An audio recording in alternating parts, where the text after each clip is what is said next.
মামা তোর কাছে আমি 250 টাকা পাইতাম না, এটা একটু দে। 350 না, 315 টাকা, 35 টাকা এই দিন তোরে রিচার্জ করে দিলাম না। এখন এগুলো যদি হিসাব করো তার কাছে তো তোর কাছে আমি 427 টাকা পাই।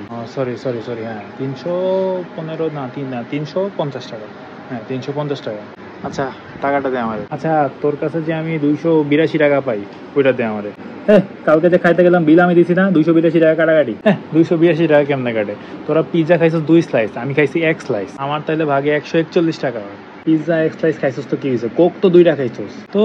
1 স্লাইস পিৎজার চেয়ে 2টা কোকে ক্যালোরি বেশি থাকে। এখানে ক্যালোরির হিসাব আসছে কোত্থেকে? আচ্ছা হিসাব যখন চলতেছে তাহলে ভালো করেই হোক হিসাবটা। তোদের সবার কাছে আমি 20 টাকা করে পাই। 20 টাকা আবার কিসের? রিক্সা ভাড়া 60 টাকা আমি দিছি, 20 টাকা করে পার হেড। আরে ভাই 50 টাকা ফাইনাল করলাম রিক্সা ভাড়াটা, তোর 60 টাকা কেন দিতে গেলি? 3টা বড় বড় মানুষ নিয়ে রিক্সাটা টানছে, 10 টাকা বেশি দিতে কি সমস্যা? আরে ওটা তো ব্যাটারি রিক্সা।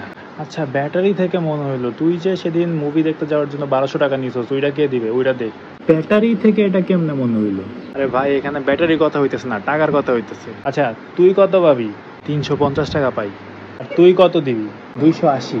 তুই তাইলে 280 টাকা তারে দে, আমি আরো 70 টাকা পরে দিতেছি তোর। তা আমি তো তার কাছে 1200 টাকা পাই। তুই তাহলে 920 টাকা ওরে দে, তো আগে তোর কাছে 350 পাই, আগে ওইটা দে।